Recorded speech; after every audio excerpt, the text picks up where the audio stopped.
I was on Interstate 80, driving through Nevada in the early morning, when I realized I hadn't seen a single oncoming headlight in almost an hour. For a trucker used to living on the road, too much silence is never a good sign. The radio crackled with old country music, and every now and then, all you could hear was the deep engine and the whistling of the wind hitting the side of the trailer. The sky was completely clear, but there was a thin, low fog that seemed to crawl across the asphalt as if it were alive. I looked at the fuel gauge, mentally reviewed the route, and checked the GPS on the dashboard for the third time. According to it, I was still on the right track without any deviation. Even so, the feeling of being out of place wouldn't leave my head, as if I had crossed an invisible border without realizing it. Outside, the streetlights began to space out until they disappeared completely, leaving only the headlights of my truck piercing the darkness. At one point, I noticed something strange. The GPS froze for a few seconds, and when it updated, the road I was traveling on no longer had a name. Just a gray line lost in nowhere with no indication of nearby towns, no exits, no gas stations. I ran my hand over my face, tired, trying to convince myself it was just a signal failure. But then the music stopped. The radio went silent on its own, and for a few seconds all that remained inside the cabin was the sound of my own breathing. I slowed down a little. There was no objective reason for it, but my body reacted before any rational thought. That feeling that something was wrong grew in my chest like a weight. That's when my headlights illuminated an old, crooked sign that I was absolutely certain I'd never seen on that route. The rusty plate swayed in the wind, and the almost faded letters formed a warning that made me grip the steering wheel tightly. Next 30 miles. Quiet zone. Do not stop. I drove past the sign trying to laugh it off, as if it were some small-town inside joke. But as I drove on, I started noticing details that just didn't add up. The fog, for example, seemed to get denser behind the truck, as if it were chasing me. In the rearview mirror, I could only see a white wall forming, swallowing everything I left behind. Looking at it gave me an almost physical discomfort, so I focused only on what was ahead. A few minutes later, another sign appeared, this time closer to the road, almost touching the lane markings. Don't stop, don't answer, don't look over the shoulder. The kind of thing you'd expect to see in a traffic safety campaign, if it weren't for the deep scratch marks on the metal, as if someone had been there with something sharp, trying to erase the letters. My stomach churned. I knew I shouldn't, but I took my foot off the gas again. The silence inside the cabin began to take on a different kind of weight. It wasn't just the absence of sound. It was as if the world outside was holding its breath along with me. I picked up my cell phone to try and update the map, but there was no signal, not even a bar. Even so, the clock froze at an exact time, 2:17 a.m., and wouldn't change again. I looked at the truck's dashboard, and the internal clock showed the same thing. 2:17 a.m., frozen. It was then that I heard, above the roar of the engine, a muffled sound coming from somewhere behind me, as if someone had tapped the side of the trailer once with the palm of their hand. A single sharp impact, enough to make everything inside the cab vibrate for a brief moment. I was in the middle of nowhere, with no vehicles nearby. I tried to convince myself it might have been a stone thrown up by the wheel itself, but the road was so smooth and perfect that even that didn't make sense. And before I could formulate another excuse, the sound repeated itself. 3 taps now, as if someone wanted to make sure I had heard. My first instinct was to look in the right rearview mirror, in the direction of the sound. It was the worst thing I could have done. The fog behind the truck was now so dense it looked like a solid wall, but for a few seconds, I swear I saw silhouettes moving inside. Elongated shapes, too thin to be human, walking close to the shoulder, keeping pace with my vehicle at the same speed.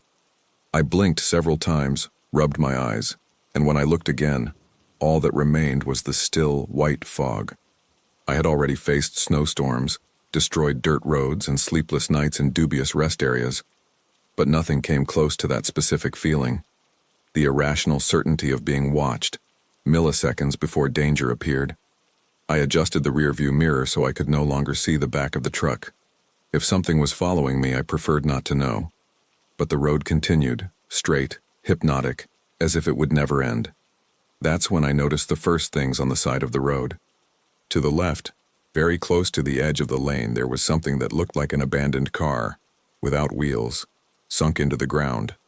The metal was twisted and covered in something dark that I preferred to assume was rust. A few meters ahead, a broken, leaning wooden post with what remained of a light fixture hanging by loose wires. Further on, an old emergency telephone, the kind you hardly ever see anymore, with its metal door open, swinging, and the internal wire broken. As I moved forward, these remnants of things became more frequent. An overturned truck far in the distance, almost swallowed by the side fog. A pair of children's shoes left on the roadside. A piece of bumper with deep scratch marks. And in all these frozen scenes, one detail was repeated. There was no sign of people. No bodies. No rescue team. No vehicles. Only objects left behind, as if everyone had been ripped away from there all at once. Just when I was almost convinced to speed up and simply get through that area as quickly as possible, my cell phone rang. The ringing echoed inside the cabin as if someone had shouted beside me. I looked at the screen expecting to see no service, but instead, it only showed incoming call, no ID. The clock was still stuck at 2:17. The dashboard showed 2:17, but somehow the phone was ringing. I knew what the sign said. Don't answer. Don't look at the shoulder. Don't stop. But curiosity has a weight that sometimes surpasses the survival instinct. I let it ring 4 times, 5, 6. The sound got louder, more insistent, as if it were irritated by my ignoring it. On the 7th ring, I answered, without saying anything. On the other end, I only heard static for a few seconds and then something that seemed to be wind rushing through a very narrow space, accompanied by a distant sound, like metal being dragged on asphalt. I was about to hang up when a voice formed amidst it all. It was weak, distant, and yet at the same time it seemed to speak directly inside my head. There was no introduction, no plea for help. Just one phrase, whispered, repeated twice, with exactly the same inflection as if it were an old recording. You've been here before.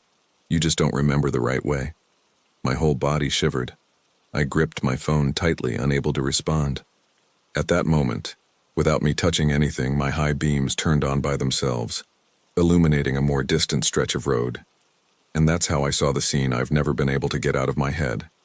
A few meters ahead, on the right side of the road, there was a truck identical to mine, same color, same company, same model, overturned on its side with the cab completely destroyed. The trailer was open, as if it had been ripped open from the inside, and among the pieces of metal and glass I saw something that seemed to be my own body, trapped in the seat, head slumped over the steering wheel. I don't know exactly what I did in the following seconds. I remember screaming. I remember turning the steering wheel from side to side, trying to push that image away from my face, but the road remained perfectly straight, as if mocking me. When I looked back at the shoulder, the overturned truck had vanished. There were no skid marks, no wreckage, nothing. It was as if I had seen a distorted version of something that hadn't happened yet, or that had already happened somewhere else on that same road. The cell phone fell onto the cabin carpet, but it remained on. On the other end, a voice whispered things I couldn't quite understand, as if mixing words in English and another language I didn't recognize. Between one interference and another, 3 phrases became clear enough to haunt me afterward. You always come back. They like those who drive alone.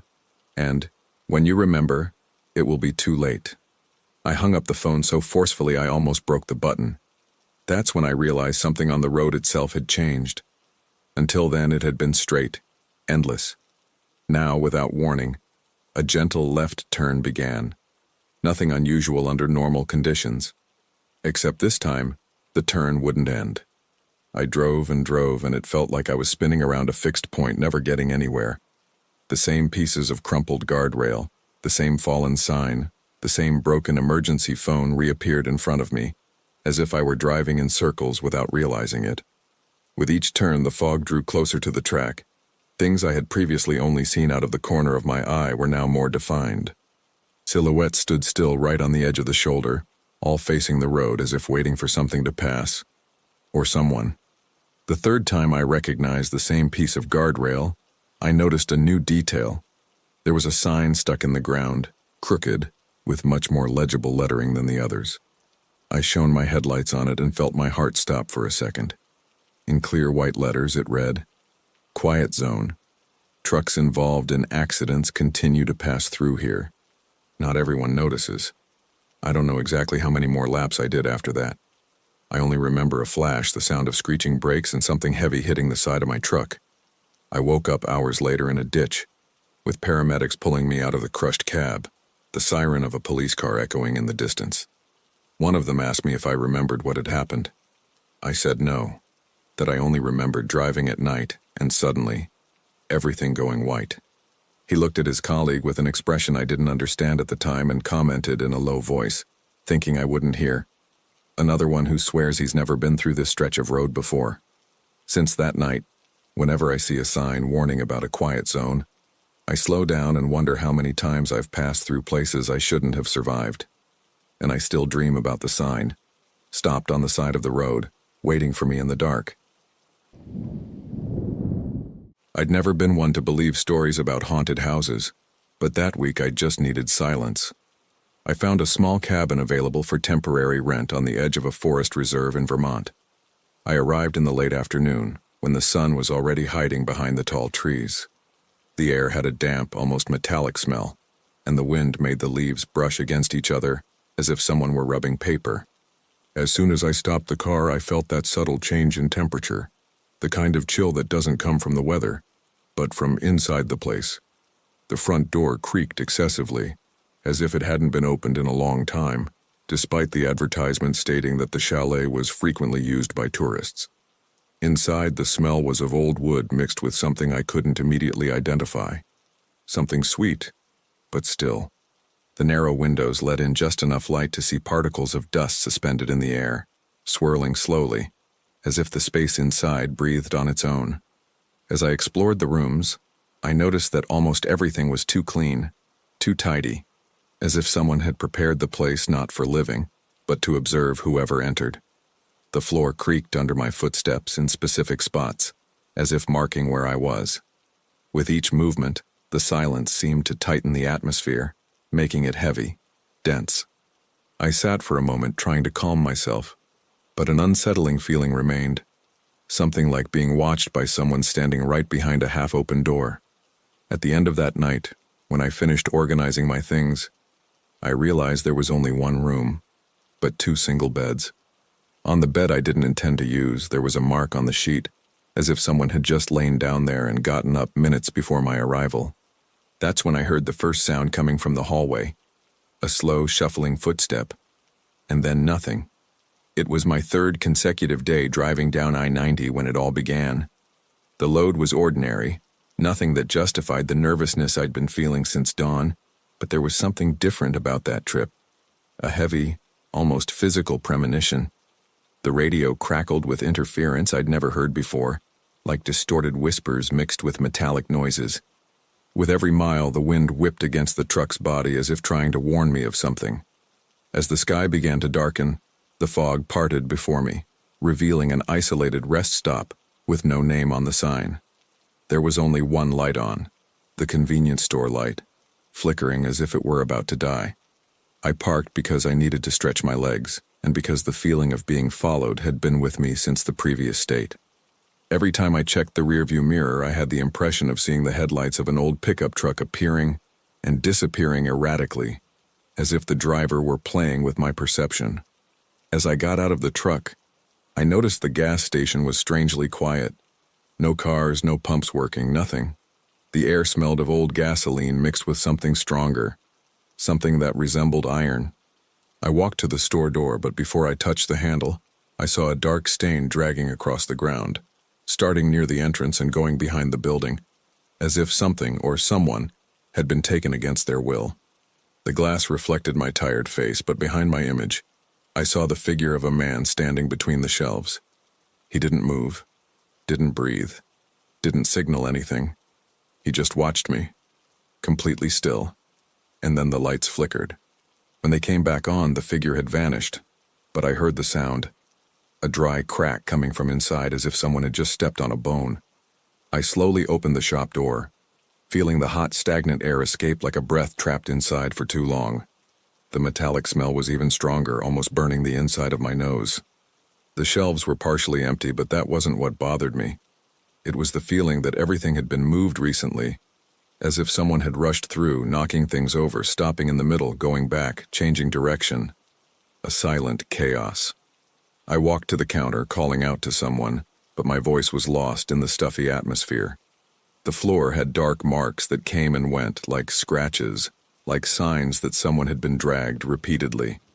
The sound of the refrigerators in the background was erratic, as if the compressor was trying to work but failing, emitting crackling noises that sounded more like short breaths.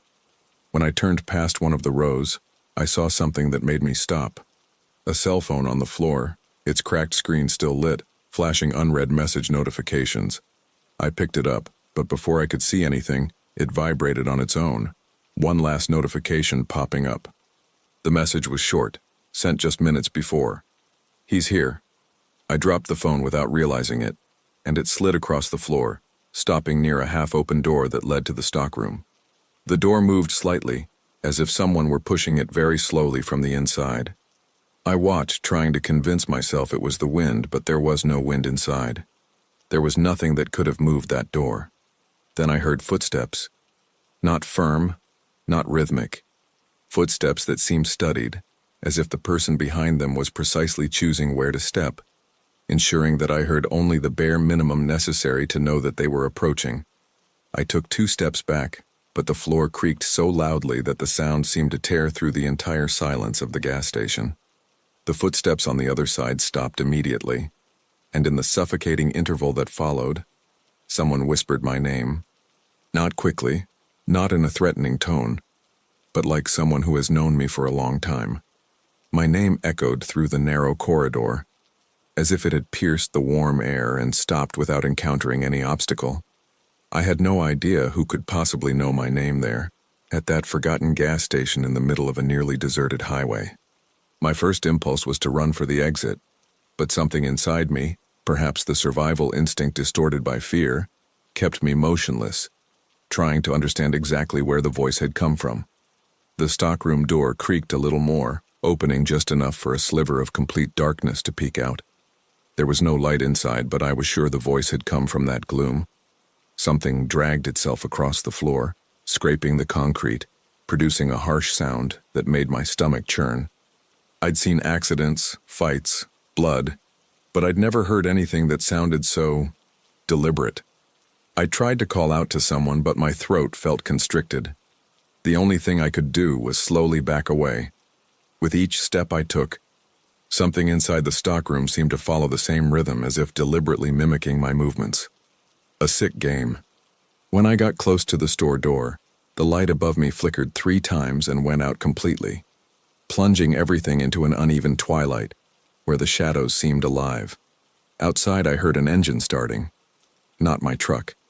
It was an old pickup truck, its engine rumbling, accelerating slowly. The vibrations reached the ground and the feeling of being watched returned, much more intense. I approached the window and saw only the low beams illuminating the empty parking lot. The pickup truck was stopped, but I couldn't see who was inside. The engine roared again, as if the driver were restless or impatient. As I tried to take my first step toward the exit, something slammed against the stockroom door. A sharp impact, so violent that some products fell from the shelves. After the impact, total silence. Only my short breaths filled the air. I approached the front door, reached for the doorknob, but before I could open it, my phone vibrated in my pocket. I pulled my trembling hand away, not wanting to look, but the screen lit up on its own. An unknown message. "Don't go out." And before I could react, the gas station's automatic door locked itself, as if someone outside had just activated the mechanism. The locked door emitted a metallic click that reverberated through my chest like a sentence. I tried to force it open, but the latch seemed to have been mechanically pulled from the inside, not by a common automatic system. As I struggled with the doorknob, the noise came again.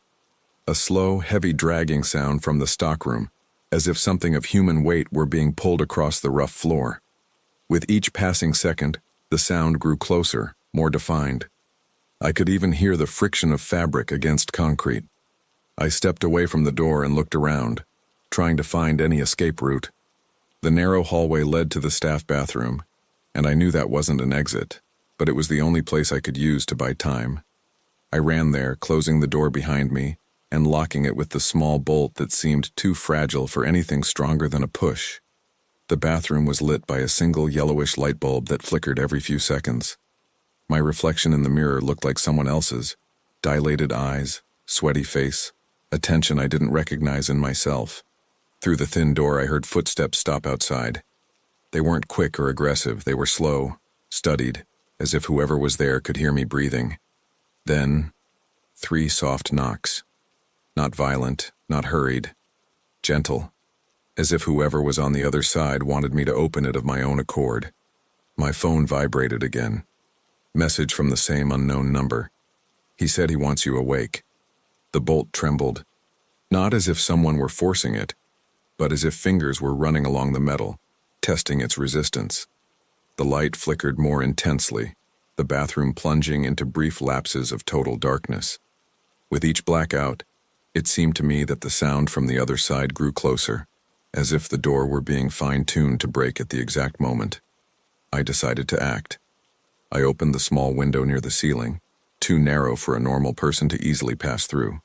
But there was no other choice. I climbed onto the toilet bowl, pushing with all my might until the glass shattered, scattering shards on the outside floor. The cold night air hit my face, a welcome shock after the stifling heat of the gas station. I squeezed through the opening as best I could, feeling the metal tear my shirt and scratch my arm. I fell outside behind the building, where the darkness seemed denser, more alive. Before I could get up, I heard the bathroom door burst open behind me, and above me in the shattered window, a shadow leaned out, as if trying to decide whether to follow me crawling or running. I got up as best I could, feeling the pain throbbing in my scratched arm, but the adrenaline stifled any logical thought. The silence behind the gas station was so thick it swallowed my breath. The only light came from a lone lamppost at the edge of the parking lot, flickering like a faulty headlight.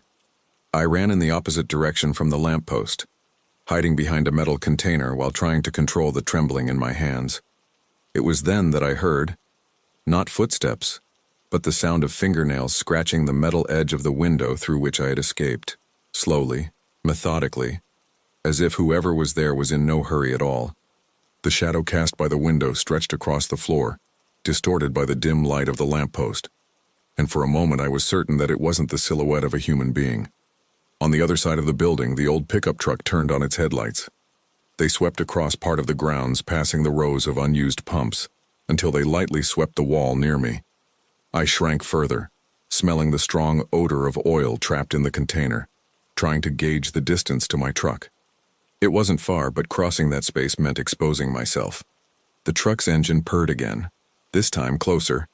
It moved slowly, with the smoothness of someone searching for something, or someone. When the headlights passed by the side of the building, they illuminated the broken window. The shadow recoiled quickly, as if preferring to hide from the light. The shattered glass reflected a movement that was too fast, too low, too erratic. The pickup truck pulled up in front of the store. The driver's side door slammed open with a creak that sent a nail through my spine. A man got out, tall, wearing a heavy coat, his face partially obscured by the taillight. He walked to the entrance of the gas station and knocked on the glass door, like someone arriving late to a place they expect to be open. The door unlocked itself. He went in without hesitation. The shadow on the window began to move again, faster now, as if it had recognized the visitor, as if it had become excited. I seized the moment the headlights changed direction to run. I threw myself into my truck, locked the doors, and started the engine, my hands trembling so much I could barely fit the key. When the ignition finally caught, I heard a dry sound behind me, something hitting the back of the trailer. I sped up without looking back. I don't even know how long I drove without stopping, just following the empty road, with the feeling that something was watching my every move from somewhere in the darkness. I only slowed down when I saw another gas station, many kilometers ahead. I pulled into the parking lot, turned off the engine, and sat there, breathing deeply. That's when I noticed my cell phone vibrate for the last time. The screen displayed a new message. No number, no identification, just 2 words. He left. and the sound of something lightly tapping against the body of my truck echoed through the night. I always say that what scares me most on the road isn't ghosts. It's living people with something wrong to hide.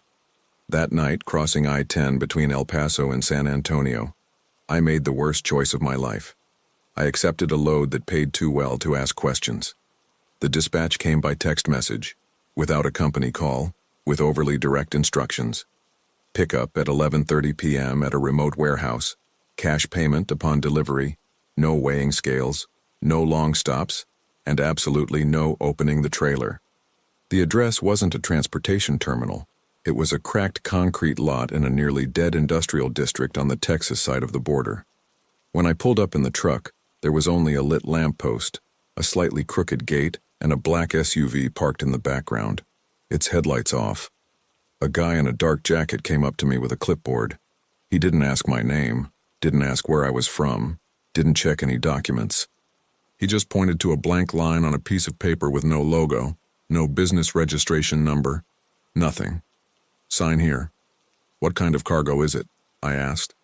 He looked at me as if I were delaying a decision that had already been made. "It's none of your business. You drive, get paid, and forget about it. Just follow the rules." While another man was fitting the refrigerated trailer onto the dock, the one in the jacket handed me a heavy brown envelope. Inside was a printed route to a private parking lot in Baton Rouge, described only by coordinates, and a thick wad of $100 bills, already counted. At the end, a handwritten note. "If you're late, we know. If you open it, we know too." Almost immediately I heard the trailer door closing, the metal seal snapping shut. That sound lingered in my head even as I started the engine. I left the parking lot with the physical sensation of having crossed an invisible line. El Paso receded into the distance.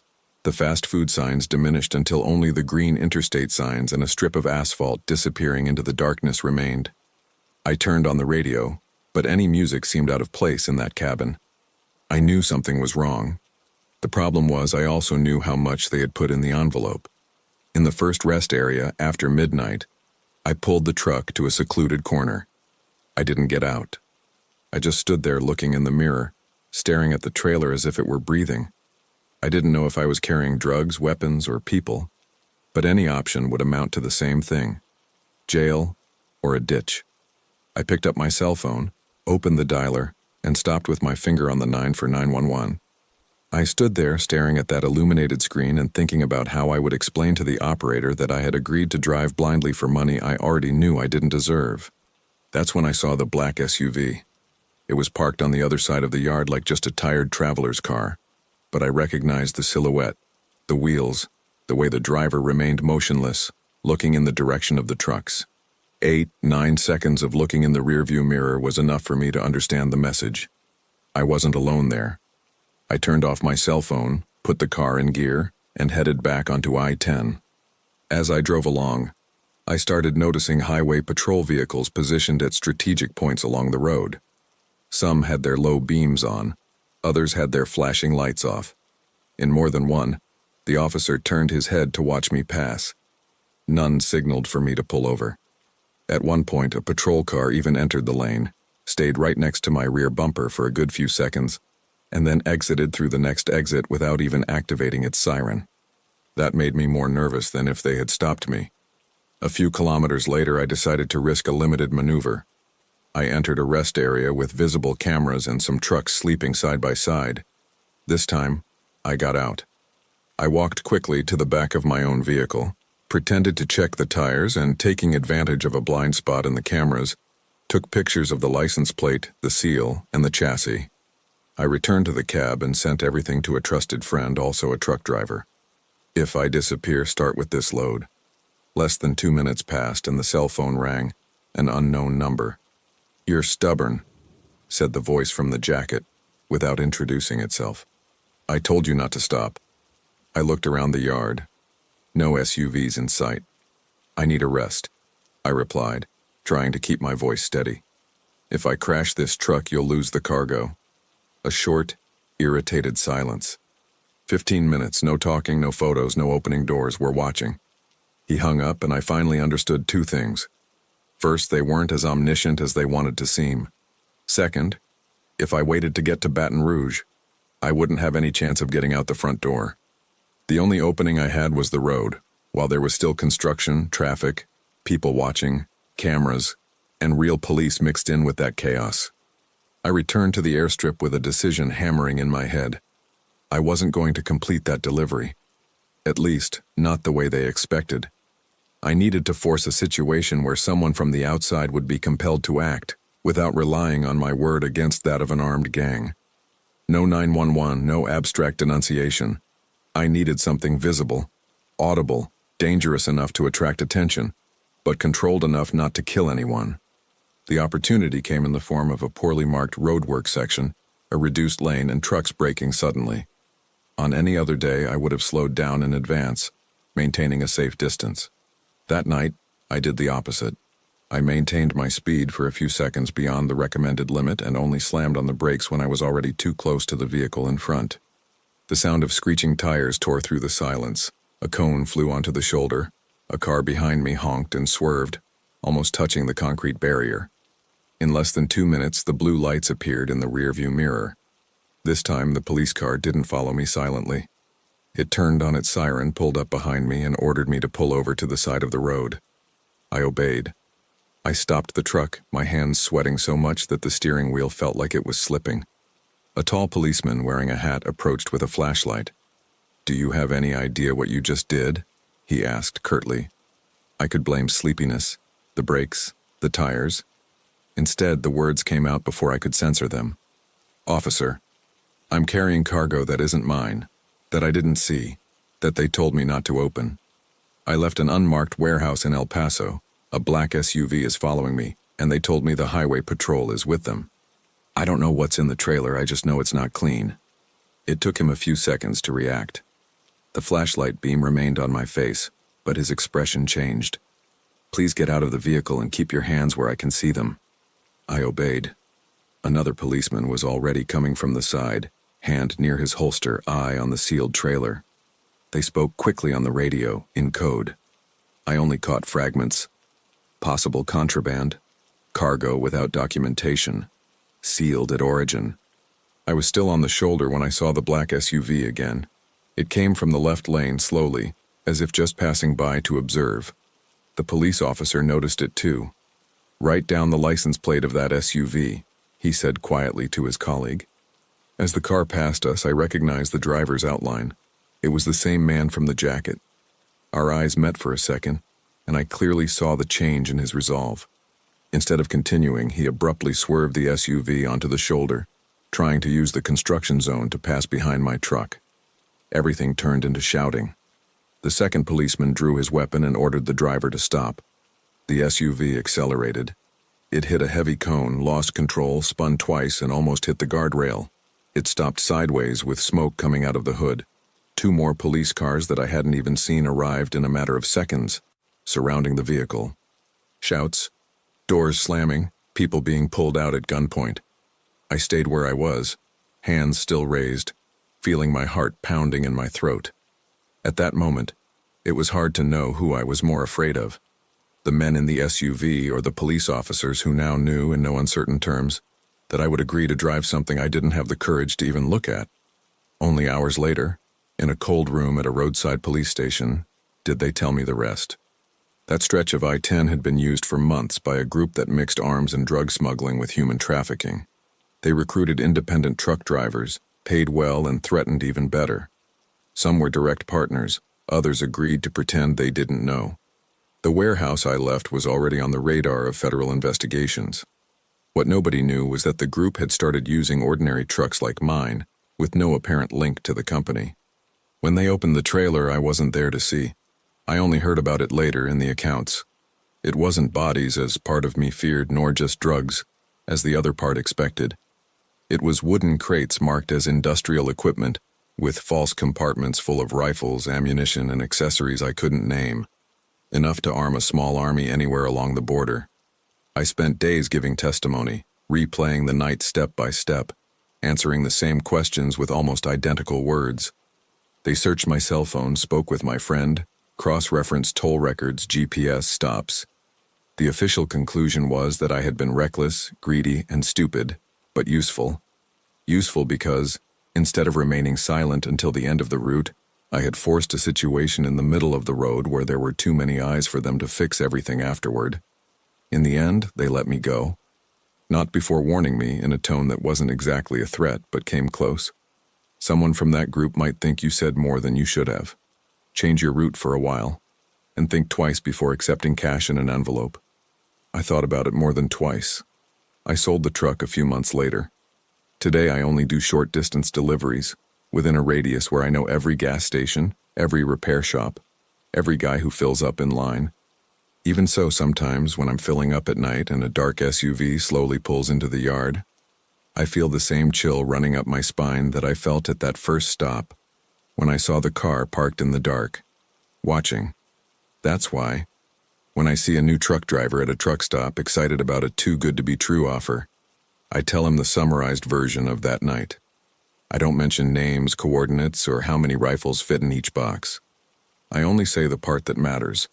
If one day someone tells you to drive without looking at what you're carrying in too much of a hurry with too much money and too many threats, remember me. Because on the road, it's not just the supernatural that hunts you.